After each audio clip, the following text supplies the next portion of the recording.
يوم القيامة على وجوههم عميا وبكما وصميا. وقال النبي صلى الله عليه وسلم: اللهم بارك لنا في رجب وشعبان وبلغنا رمضان.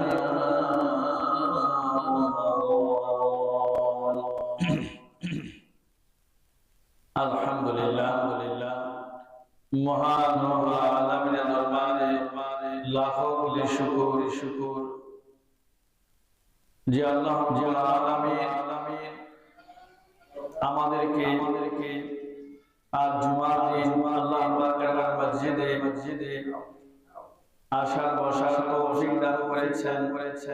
সেই মহান স্রষ্টার দরবারে শুকরিয়া সকলে বলি আলহামদুলিল্লাহ। লাখো কোটি দরুদ ও সালাম বর্ষিত হোক আমার আপনার প্রিয় নবী মুহাম্মদুর রাসূলুল্লাহ সাল্লাল্লাহু আলাইহি ওয়াসাল্লামের উপর। গত জুমায় আলোচনা করেছিলাম মেরাজ সম্পর্কে যে আল্লাহ রাব্বুল আলামিন আমার আপনার প্রিয় নবী মুহাম্মদ রাসূলুল্লাহ সাল্লাল্লাহু আলাইহি ওয়াসাল্লামকে তার কুদরতের নিদর্শন দেখানোর জন্য আল্লাহ রাব্বুল আলামিন মেরাজের মাধ্যমে রাসূলকে আল্লাহ পাকের কাছে নিয়েছেন। আল্লাহর হাবিব সাল্লাল্লাহু আলাইহি ওয়াসাল্লামকে অনেক কিছু আল্লাহ তাআলা দেখিয়েছেন। বলেছিলাম যে এক আসমান নয়, সপ্ত আসমানের উপর পর্যন্ত আল্লাহ রাব্বুল আলামিন আমার আপনার প্যারা নবীকে নিয়েছেন। সপ্ত আসমানের উপরে গিয়ে আল্লাহ রাসূল দেখলেন বাইতুল মামুর নামের একটি ঘর, যে ঘরের ভিতরে ফেরেশতারা নামাজ পড়ে ৭০,০০০ ফেরেশতা একবার দুই রাকাত নামাজ পড়ার পর বের হয়ে যান। আবার ৭০,০০০ ফেরেশতা ঢোকেন। এভাবে কিয়ামত পর্যন্ত করতে থাকবে। প্রথম দল আর কোনদিন সুযোগ পাবে না। এত পরিমাণ আল্লাহর সৃষ্টি ফেরেশতা রয়েছে। সুবহানাল্লাহ। আল্লাহর রাসূল সপ্ত আসমানে যাওয়ার পরে আরেকটু সামনে গেলে ওই জায়গাটার নাম হচ্ছে সিদরাতুল মুনতাহা। সিদরাতুল শব্দের অর্থ হচ্ছে বড়ই গাছ, মুনতাহা শব্দের অর্থ হচ্ছে স্টেশন, সর্বশেষ স্টেশন। এরপরে আল্লাহ তাআলা ফেরেশতাদেরকে যাওয়ার পারমিশন দেন নাই হযরত জিবরাইল আলাইহিস সালাম। যেই জায়গায় জিবরাইল আমিন যেতে পারে না এমন একটি জায়গায় আল্লাহ রাব্বুল আলামিন আমার প্রিয় নবীকে নিয়েছেন। জিবরাইল বললেন, ইয়া রাসূলুল্লাহ, এখান থেকে সোজা উপরে অন্য আরেকটি বাহনে চড়ে আল্লাহ রাসূলকে বলতেছেন, আপনি একা আপনার প্রভুর দরবারে যাবেন। জিবরাইল আলাইহিস সালামকে জিজ্ঞাসা করলেন, ভাই জিবরাইল, তুমি কি আমার সঙ্গে যাবে না? হযরত জিবরাইল আলাইহিস সালাম জবাব দেন, ইয়া রাসূলুল্লাহ, ইয়া হাবিবাল্লাহ, আল্লাহ রাব্বুল আলামিন আমাকে সমস্ত ফেরেশতাদের লিডার বানাইলেন, সমস্ত ফেরেশতাদের সরদার। আমি জিবরাইল দুনিয়ায় যেই কোনো মুহূর্তে যেতে পারি, আসতে পারি। সমস্ত ফেরেশতাদের সরদার হওয়ার পরও আমার সীমানা এই পর্যন্ত, আমি আর সামনে যেতে পারবো না। নবী আগার এক সেরে মুয়ে বড় ফুরুগে তাজাল্লি মুসিবত পরাম। আল্লাহ নবীকে জিবরাইল বলে, ইয়া রাসূলুল্লাহ, ইয়া হাবিবাল্লাহ, আমি জিবরাইল যদি চুল পরিমাণ সামনে অগ্রসর হই, আমি জিবরাইল থাকবো না। আল্লাহর নূরের তাজাল্লিতে আমি জিবরাইলের 600 পাকা জ্বলে পুড়ে সারখার হয়ে যাবে। আমার নবীজি শুধুমাত্র কেবলমাত্র আপনার ভিতরে আল্লাহ রাব্বুল আলামিন এই আধ্যাত্মিক জগতের শক্তি দিয়েছেন। নবীজি আপনি পারবেন শুধু আল্লাহ পর্যন্ত পৌঁছাতে। আল্লাহর রাসূল সাল্লাল্লাহু আলাইহি ওয়াসাল্লাম ওখান থেকে একা আল্লাহর নবীজি সপ্ত আসমানের উপরে আল্লাহ পাকের কাছে আরশে আজিমের মধ্যে গিয়েছে। সুবহানাল্লাহ। আল্লাহ রাব্বুল আলামিন পাক প্যারা হাবিব নবীজি যখন সামনে হাজির হয়ে গেলেন, আমার আল্লাহ তার হাবিব খুব কাছাকাছি থেকে কথা বললেন। আল্লাহ পাকের রাসূল বলেন, রব্বুল আলামিন আমি আপনার কাছে এসেছি, আপনি আমাকে দাওয়াত করেছেন, আমি এমনিতেই আসি নাই নবী।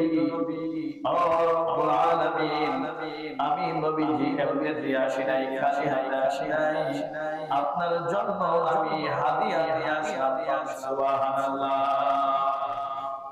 আল্লাহ পাক বলেন, নবীজি কি হাদিয়া নিয়ে আসলেন? আল্লাহ পাকের নবী বলেন, রব্বুল আলামিন আপনি তো খান না, পান করেন না, আপনার জন্য এমন একটা হাদিয়া নিয়ে আসলাম। তুলিল্লাহি ওয়াস-সালাওয়াতু ওয়াত-তাইয়্যিবাত। রব্বুল আলামিন আমার জীবনের জন্য ইবাদত করলাম মালের দ্বারা, আমার জীবনে যত ইবাদত করলাম জানের দ্বারা, জান এবং মাল দিয়ে যত ইবাদত করেছি সব ইবাদত আমি আপনার দরবারে হাদিয়া হিসেবে নিয়ে আসলাম। সুবহানাল্লাহ। আল্লাহ পাক খুশি হয়ে গেলেন। রব্বুল আলামিন বলে, হাবিব আপনি আমার জন্য হাদিয়া নিয়ে আসলেন, আপনার জীবনের সব জিন্দেগি। ও নবীজি আমি রব্বুল আলামিন আপনাকে একটা স্পেশাল বোনাস দেব, উপহার দেব। নবীজি আপনি শুনে রাখেন, আসসালামু আলাইকা আইয়ুহান নাবিয়্যু ওয়া রাহমাতুল্লাহি ওয়া বারাকাতুহু। আল্লাহ পাক বলে, নবীজি আপনার উপরে আমার রহমত এবং শান্তি বর্ষিত হোক। সুবহানাল্লাহ। আমার আপনার নবী ইয়া নবী মুহাম্মদ রাসূলুল্লাহ সাল্লাল্লাহু আলাইহি ওয়াসাল্লাম এমন একজন মানুষ, এমন একজন দিনদার মুসলমান। আমার নবীজি এমন একটা সংবাদ পাওয়ার পর নবীজি মনটা তেমন একটা খুশি না। আল্লাহর হাবিব বলে, আল্লাহ তুমি আমাকে রহমত দিলা, বরকত দিলা, শান্তি দিলা, কিন্তু আমি একা বড় শান্তি দিয়ে কি করব? আমি যে দুনিয়াতে আমার ইয়েতিম আবু বকর, ওমর, ওসমান, আলী, হযরত বেলালের মতো আমার ইয়েতিম উম্মতদেরকে রেখে আসলাম। আল্লাহ তাদেরকেও দেওয়া লাগবে আসসালামু আলাইনা ওয়া আলা ইবাদিল্লাহি ওয়াস-সালিহিন। নবী কে আল্লাহ আমার যেমন শান্তির বরকত দিবেন, কিভাবে আপনার সকল নেককার সালিহিন আবেদিন, আপনার যত ভালো বান্দা-বান্দি আছে আল্লাহ তাদের জন্য আপনার রহমত, শান্তি আর বরকত থাকবে। জোরে বলি সুবহানাল্লাহ। ও মুসলমান, কেমন নবী আমরা, কেমন নবী অবশ্য আমরা ফলো করি। যে নবীজি আরশ আজিমের মধ্যে গিয়ে নিজে একা কিছু গ্রহণ করেন নাই, উম্মতের কথা বলেন নাই, আর দুনিয়াতে যাদের পেছনে আপনি ঘুরে 500, 1000, 2000 টাকার জন্য আরে তারা তো বিপদের সময় আপনাকে রেখে দেশ থেকে চলে যাবে, বিপদের সময় আপনাকে রেখে আপনি তার দল করছেন না কি করছেন ওগুলো দেখবে না। বিপদ আসলো তো তারা ভেগে যাবে, কেউ বিপদে আপনার পাশে থাকবে না।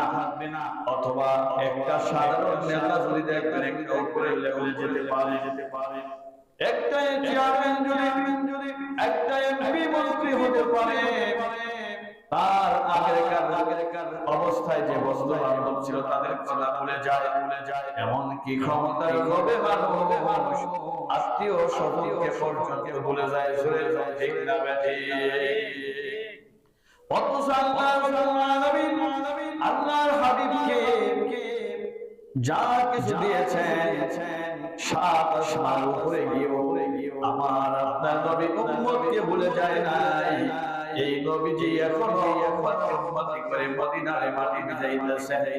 যেই নবী কিয়ামতের ময়দানে আপনাকে বলবে না, হাসরের ময়দানে মিজানে আপনাকে বলবে না, সিরাতে বলবেন না, হাউজে কাউসারের মধ্যে আপনাকে বলবেন না, জান্নাতে যাওয়ার আগ পর্যন্ত আপনার পিছন ছাড়বে না। ওই নবীর আদর্শ মানার দরকার আছে না? ওই নবীকে মডেল বানাতে হবে, ওই নবীর আদর্শ করতে হবে। জীবন চলে গেলেও ওই নবীর দলে থাকতে হবে। জোরে করবে ঠিক না? ঠিক না? ঠিক। আমার ভাইরা, আল্লাহর রাসূল সাল্লাল্লাহু আলাইহি সাল্লাম আল্লাহ পাকের সঙ্গে অনেক কথাবার্তা বললেন। বন্ধুর সাথে যা বলার আল্লাহর সাথে সব কথা বললেন। আমার আপনার নবীজি অনেক কথা বলার পরে আল্লাহ রাব্বুল আলামিন আর হাবিব আলাইহিস সালামকে জান্নাতের কি নিয়ামত, শহীদ ব্যক্তিরা কি জান্নাতে থাকবে, সাধারণ ইমানদার ব্যক্তিরা তাদের জান্নাত কেমন হবে, আবার যারা আল্লাহ ওয়ালা তাদের জান্নাতের কত সুন্দর হবে। যে ব্যক্তি দুনিয়াতে ইসলামের জন্য জীবন দিয়েছেন, কোরআনের জন্য জীবন দিয়েছেন, তার গোটা জীবনটা ইসলামের পথে কাটিয়েছেন। রাষ্ট্রীয় জীবন, পারিবারিক জীবন, সামাজিক জীবন, অর্থাৎ জীবনের শুরু থেকে মৃত্যুর আগ পর্যন্ত আল্লাহ পাকের দ্বীনের রাস্তায় কাটিয়ে দিয়েছে। দুনিয়ার কোনো ব্যবসায় তাকে ঘায়েল করতে পারে নাই। জেল হয়েছে, জুলুম হয়েছে, ফাঁসি হয়েছে, ফাঁসির ভয় দেখিয়েছে, ঈমান থেকে দূরে সরে যায় নাই। ওই সমস্ত মানুষের জান্নাত কেমন হবে, এগুলো আল্লাহ নবী মুহাম্মদুর রাসূলুল্লাহ সাল্লাল্লাহু আলাইহি সাল্লামকে আমার আল্লাহ নিজ চোখে দেখিয়েছে। সুবহানাল্লাহ। আল্লাহ রাব্বুল আলামিন এই সব কিছু তার হাবিব মুহাম্মদুর রাসূলুল্লাহ সাল্লাল্লাহু আলাইহি ওয়াসাল্লাম দেখিয়েছে। ঠিক তেমনি ভাবে আল্লাহর নবীকে জাহান্নাম হয়েছে, জাহান্নামের ভিতরে কেমন শাস্তি হবে তা দেখানো হয়েছে। কি ধরনের পাপ করলে কি আযাব হবে তা দেখানো হয়েছে। আল্লাহর রাসূলের চোখে অনেক গুনাহগার গুনাহবিষ্টদের আযাব নবীজি দেখতে পেয়েছে। নাউযুবিল্লাহ। আল্লাহ রাসূলকে দেখানোর উদ্দেশ্য হলো পৃথিবীর কোন মানুষ যেন এই জাহান্নামের কঠিন আযাব, আগুন, ভয়ঙ্কর আগুন, যে আগুনকে আল্লাহ বলছেন নারুল্লাহিল মুকাদ্দাস, আগুনটা এমন আগুন, দুনিয়ার আগুন যেখানে লাগে সেখানেই পড়ে। আর জাহান্নামের আগুন এমন আগুন শরীরের যে কোনো জায়গায় লাগবে সাথে সাথে কলিজা সারখার হয়ে যাবে, কলিজারা ফাঁস করে পুড়ে সারখার হয়ে যাবে। জাহান্নামের আগুন এমন কঠিন আগুন, অনেক মানুষ আগুনকে বিশ্বাস করে না। আল্লাহ রাব্বুল আলামিন মাঝে মধ্যে বেঈমানদেরকে বোঝানোর জন্য আল্লাহ তাআলা বিভিন্ন জায়গায় আগুন লাগিয়ে দেয়। আপনারা হয়তো দেখতেছেন মিডিয়াতে, আমেরিকার মধ্যে যারা সুপার পাওয়ার দাবি করে মুসলমানদের উপরে নির্যাতন করে, আক্রমণ করে, যাদের উস্কানিতে ফিলিস্তিন মুসলমান আমার ভাই বোনদের শিশু বাচ্চা 40,000 বেশি সেটা হত্যা করেছে, মেরেছে। আল্লাহ রাব্বুল আলামিন ওই আমেরিকার মধ্যে সামান্য একটু আগুন লেগেছিল যে আগুন আজ পর্যন্ত নিভাইতে পারে নাই। 60 লক্ষের বেশি 60 লক্ষ কোটি টাকার বেশি সম্পদ এখন পর্যন্ত ধ্বংস হয়ে গেছে। কত সব জায়গা জমিন ঘর বাড়ি ধ্বংস হয়ে যাচ্ছে। হাজার হাজার হেলিকপ্টার বিমান দিয়ে পানির বিমান দিয়ে জঙ্গি বিমান দিয়ে পানি দিচ্ছে, কিন্তু যে পানি আগুন নিবানোর কথা ছিল ওই পানি পাওয়ার পরে আগুন যেন আরো বেড়ে যায়। আল্লাহ তাআলার হুকুম যদি না থাকে যতই আপনার পানি নিভবে না। ইসমাইলকে ছুরি কাটতে চাইছে, আল্লাহ তাকে কাটবি না। ইব্রাহিম যতই চালায় এই লোহা তার কথা শুনছে। আল্লাহ পাকের কথা আগুনের অভ্যাস হলো পোড়ায়া দেওয়া। আল্লাহ যদি আগুন দিয়ে পোড়াইস না, আগুনের শক্তি নাই। যদি আগুনের শক্তি থাকতো নমরুদ ইব্রাহিমকে আগুনে ফেলছিল, কিন্তু পোড়াইতে পারে নাই, কারণ আগুনের হুকুম ছিল না। এই জন্য পানিতে আগুন নেমে যায়, কিন্তু আপনার হুকুম যদি না থাকে ওই পানিকে আল্লাহ কেরোসিন বানায় আরো জ্বালাই দিতে পারে। কোন ঠিক না বেঠি? যার বাস্তব আমরা দেখলাম মিডিয়াতে, হাই 70,000-এর বেশি ফায়ার সার্ভিস ফিট করেছে। হাজার সৈন্যবাহিনী আগুন নিবারণ ফিট করছে। উপর থেকে বিমান দিয়ে হাজার পানি একসাথে ফেলতেছে, এরপরও থামাইতে পারে নাই। কারণ এই আগুন যিনি লাগাইছেন তিনি কে? আল্লাহ তাআলা। এই জন্য আল্লাহ রাব্বুল আলামিন বুঝাইতে পারে মুসলিম আমি আল্লাহ তাআলা ওই যে জাহান্নাম রেখেছি, এই দুনিয়ার আগুন সামান্য তাই তো পুরে সারখারে করে দেয়। আর জাহান্নামের আগুনে আঙ্গুলের মধ্যে লাগবে, কলিজা আগে করবে, পায়ে লাগবে, কলিজা আগে করে যাবে। দুনিয়ার আগুনের চাইতে 70 থেকে 100 গুণ বেশি পাওয়ার। সুবহানাল্লাহ।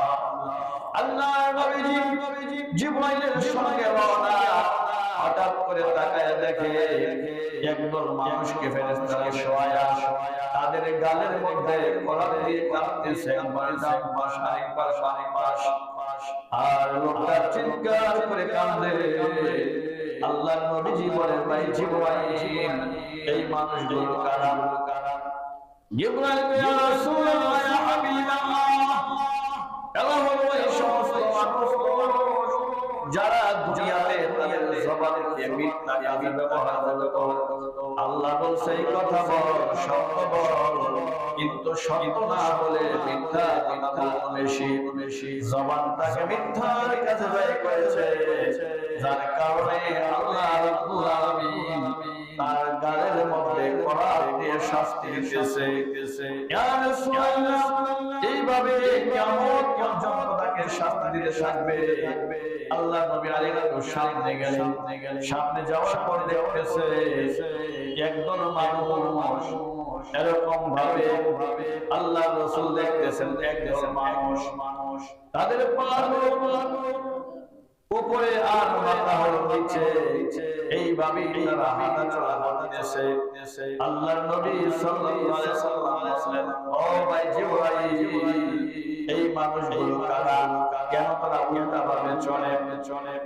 আল্লাহ রাব্বুল আলামিনকে জিবরাইল বলে, ইয়া রাসূলুল্লাহ, এই মানুষগুলো দুনিয়াতে উল্টা পাল্টা চলতো। আল্লাহ কইতো একভাবে, নবী কইতো একভাবে, আর তারা তাদের মনের মতো দুনিয়ায় জীবনযাপন করেছে। এই জন্য আল্লাহ হাসরের ময়দানে তাদেরকে উল্টা অবস্থায় রেখে দিয়েছে। সূরা বানী ইসরাঈলের 97 নম্বর আয়াতে আল্লাহ বলেন, ওয়া নাহশুরুহুম ইয়াওমাল কিয়ামাতি আলা উজুহিহিম উমিয়াও ওয়া বুকমান ওয়া সুমিয়া। কিয়ামতের দিন আল্লাহ তাআলা কিছু মানুষের চোখ থাকবে কিন্তু তারা অন্ধ, চোখে দেখবে না, কান থাকবে কিন্তু কানে শুনবে না, পা থাকবে উপরে আর মাথা থাকবে নিচে। সাহাবায়ে কেরাম বললেন, ইয়া রাসূলুল্লাহ, এইভাবে কি মানুষ চলতে পারবে? আল্লাহর রাসূল বলেন, ও আমার সাহাবীরা, যে আল্লাহ গাছগুলোর নিচে গোড়া রেখা ফল করে দেয়, ওই আল্লাহ জান্নাতের ভিতরে গোড়া থাকবে উপরে আর ফল থাকবে নিচের দিকে। সুবহানাল্লাহ। যে আল্লাহ তাআলা পা নিচে রেখে মাথা উপরে রেখে চালাইতে পারে, ওই আল্লাহর এই ক্ষমতা আছে, পা উপরে দিয়ে মাথা নিচে দিয়ে চালাইতে পারবে। সুবহানাল্লাহ। হাসরের মানুষ দেখেই বুঝতে পারবে এই মানুষগুলা দুনিয়াতে উল্টা পাল্টা চলতো, যার কারণে আজকে তাদেরকে উল্টা অবস্থায় রাখা হয়েছে। মানে পাপ যেই ধরনের শাস্তির ধরনটা ঠিক ওই রকমেরই হবে। আল্লাহ রাসূল সাল্লাল্লাহু আলাইহি সাল্লামকে আরেকটু সামনে নিয়ে যাওয়া হলো। আল্লাহ নবী সাল্লাল্লাহু আলাইহি সাল্লাম দেখতেছেন একদল মানুষ, তাদেরকে রক্তের দরিয়ার মধ্যে তারা হাত খাইতেছে, রক্ত খেতে খেতে তাদের পেটটা ভরে গেছে। ওই মানুষগুলো সাঁতার কেটে সামনে আসার চেষ্টা করলে আল্লাহর ফেরেশতারা আবার পাথর নিক্ষেপ করলে আবার সাগরের মাঝখানে চলে যায়। আবার আসার চেষ্টা করে আবার কিনারায় আসলে কিনারায় তারা ফেরেশতা পাথর দিয়ে আঘাত করলে আবার মাঝখানে চলিয়া যায়। আল্লাহ নবী সাল্লাল্লাহু আলাইহি সাল্লাম বলেন, ভাই জিবরাইল, এই পাপের কি শাস্তি কি? আল্লাহ নবী সাল্লাল্লাহু আলাইহি সাল্লাম বললেন, জিবরাইল আমাকে বলো। জিবরাইল বলে, ইয়া রাসূলুল্লাহ, ইয়া হাবিবাল্লাহ, এই মানুষগুলোর রক্তের দরিয়ার মধ্যে ফেলে রাখা হয়েছে, কারণ তারা দুনিয়াতে সুদ খাইতো, তারা দুনিয়াতে মানুষ কষ্ট করে উপার্জন করত, আর সেই টাকা পয়সাগুলো তারা সুদের বিনিময়ে মানুষের কাছ থেকে ছিনিয়ে নিত। কোন মানুষ বিপদে পড়লে তাকে সাহায্য সহযোগিতা করতো না, কিন্তু সুদের ব্যবসা হইলে আবার দিত। তারা যেন দুনিয়াতে মানুষের খেয়েছে। এই জন্য আল্লাহ রাব্বুল আলামিন তাদেরকে রক্তের দরিয়ার মধ্যে ফেলে রেখেছে। এইভাবে কিয়ামত পর্যন্ত তারা এই রক্তের সাগরে রক্ত খেতে থাকবে। নাউযুবিল্লাহ।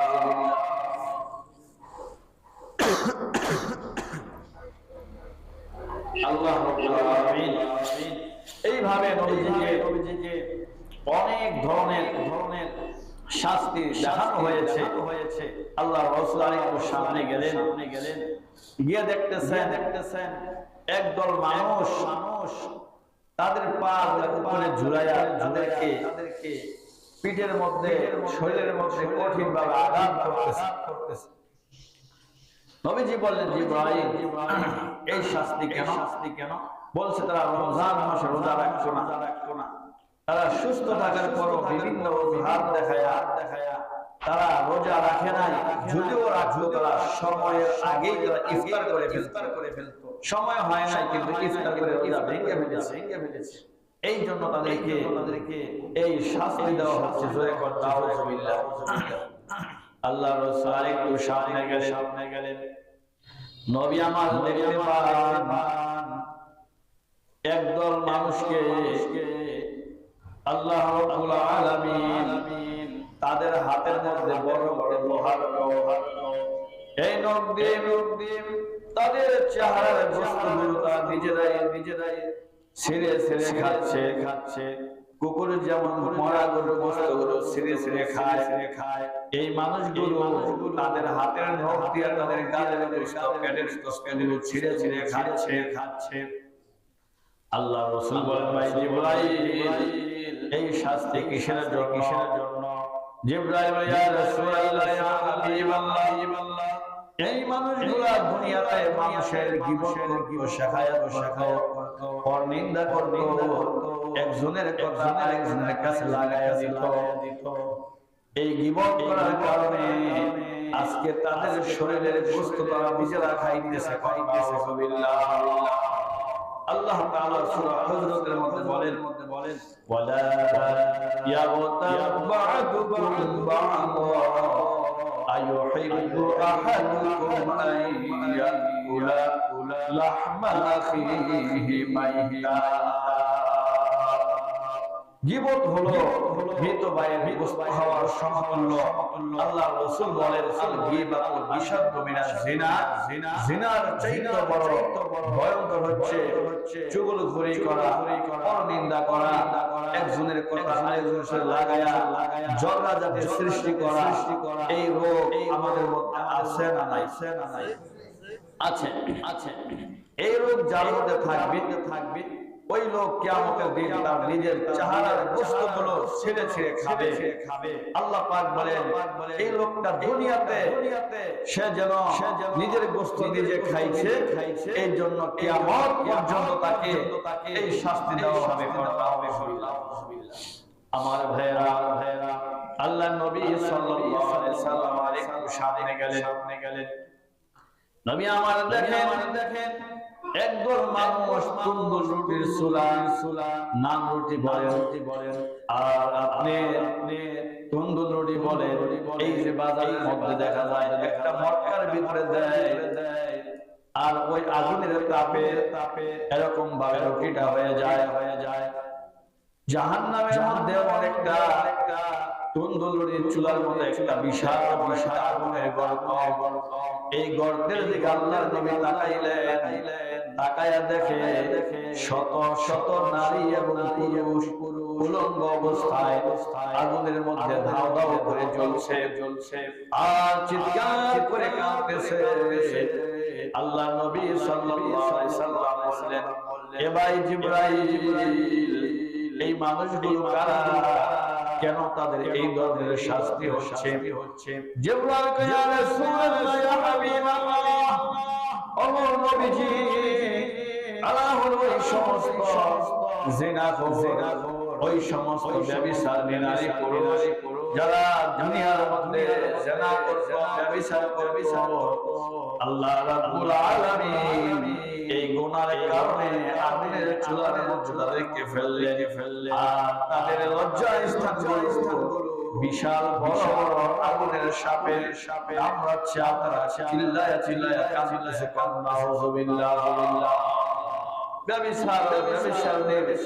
এই আগুনের শাস্তিও আল্লাহ নবী সাল্লাল্লাহু আলাইহি ওয়াসাল্লাম দেখে আসলেন। এইভাবে অনেক রকম আযাবের, অনেক রকম গুনাহের শাস্তি আল্লাহর নবী সাল্লাল্লাহু আলাইহি ওয়াসাল্লাম নিজ চোখে দেখে আসলেন।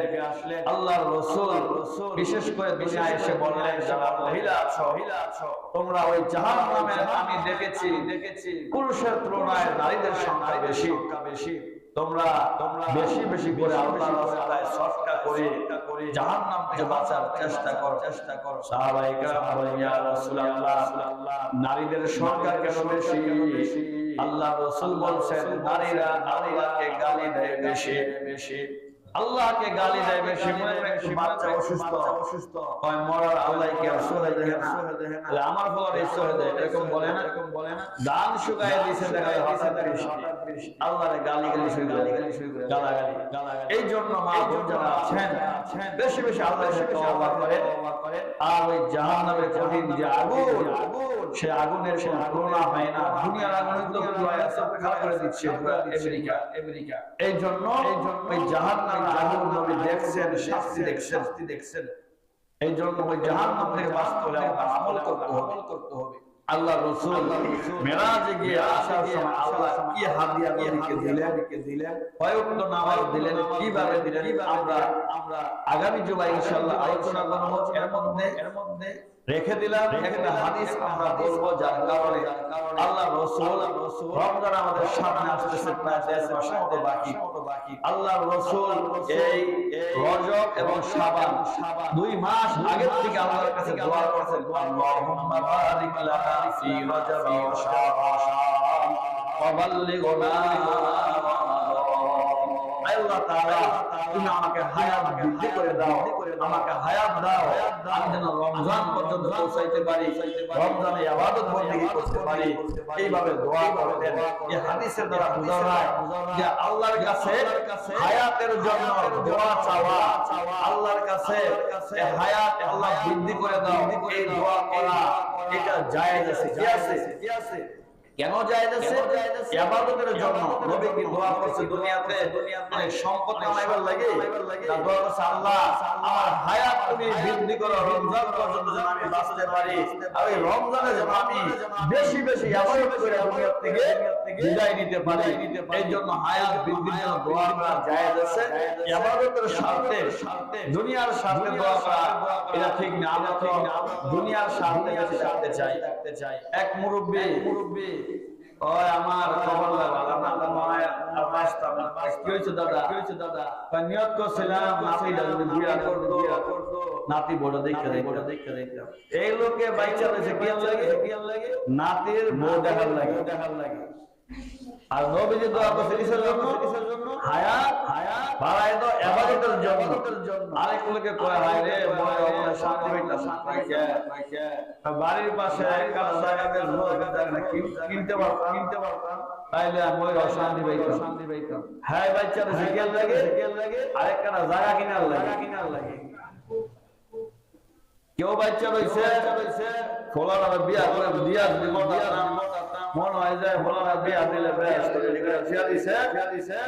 বিকে দেবো। আবার কেউ নাতির ঘরে পুতির ঘরে ঘুরতে এগুলা বিয়া করার আশা, আল্লাহ আমার হায়াত একটু বাড়ায় দাও। মন হয় যায় আরেক সপ্তাহ আগে মরে গেল ফলানা বিয়া করার আল্লাহ বাইক বাসায় রাখছে। এই জন্য নবী দোয়া করছেন যে আল্লাহ আমাকে এই রজব শাবান হায়াতটা বাড়ায় দাও, রমজানের মাসে যাইয়া আমি বেশি বেশি ইবাদত করতে পারি। এই জন্য আল্লাহর কাছে হায়াত বাড়ায় দেওয়ার জন্য দোয়া চাইতে হবে। কেন? যাতে করে আল্লাহ তাআলা হায়াত বাড়ায় দিলে আপনি যেন আরো বেশি ইবাদত করতে পারেন, আর দুই একবার আল্লাহর বেশি ডাকতে পারেন। এই জন্য আল্লাহর কাছে দোয়া করা।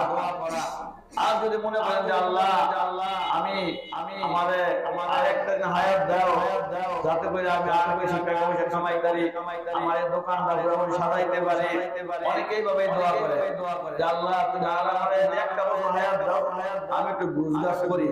90 বছর পর্যন্ত গুজগাছ হয় নাই, আর এক বছরে কি করবো? গুজগাছ করবো। এই জন্য এই দুনিয়ার লোভ, দুনিয়ার স্বার্থ আমাদেরকে পাগল বানায় ফেলছে, যার কারণে আল্লাহ তাআলা বলেন যে আলহাকুমুত তাকাসুর হাত্তা যুরতুমুল মাকাবির। এই দুনিয়ার চাহিদা, দুনিয়ার প্রতিযোগিতা, দুনিয়ার লোভ লালসা মানুষের শেষ হবে না ততক্ষণ পর্যন্ত হাত্তা যুরতুমুল মাকাবির। এই লোকটা কবরে না যাবে, আর কবরের মাটি তার মুখ দিয়ে আগে পেটে না ঢুকবে ততক্ষণ পর্যন্ত তার পেট ভরবে না, চাহিদাও মিটবে না। এই জন্য ভাই এই মিরাজ আল্লাহ নবীজিকে আল্লাহ তাআলা মিরাজ করেছেন। কেন? আল্লাহ তাআলা দেখাইছেন যে দুনিয়ার মানুষ না বলতে পারে কিসের ইসলাম, কিসের জাহান্নামের আযাব, কিসের জাম, কিসের ব্যস্ত দুনিয়াতে কেউ দেখছে, এই কথা যেন না বলতে পারে। এই জন্য আল্লাহ তাআলা সর্বশ্রেষ্ঠ মহামানব, যার যারা পৃথিবীর কেউ বানাইতে পারবে না, সেই নবীকে জান্নাতে দাঁড়াইছেন, জাহান্নামের শান্তি দেখিয়েছেন, আল্লাহর অসংখ্য কুদরতের নিদর্শন দেখাইছেন, হাউজে কাউসার দেখাইছেন, আর যত যা কিছু আছে আমরা যা জীবনে দেখি নাই, যা কল্পনা করতে পারি নাই, ধারণা করতে পারি নাই, এই সব আল্লাহ তাআলার হাবিবকে দেখাইরা একটাই উদ্দেশ্য যে মানুষ আল্লাহ তাআলাকে বিশ্বাস করে আল্লাহ তাআলাকে যেন মানে। আর যারা বেঈমান কাফের আগুন লাইগা দুপুরা আমেরিকাও পুরা যায় এরপর কি কইব এটা একটা প্রাকৃতিক দুর্যোগ কি বলবে আল্লাহ যে লাগাইছে এটা আমরা বুঝবে না। কিন্তু যারা আমরা পরকাল বিশ্বাস করি ঈমান এনেছি জান্নাত জাহান্নাম বিশ্বাস করি আমাদের অবশ্যই ধারণা রাখতে হবে যে আরে এই দুনিয়ার আগুন যদি এমন কঠিন হয়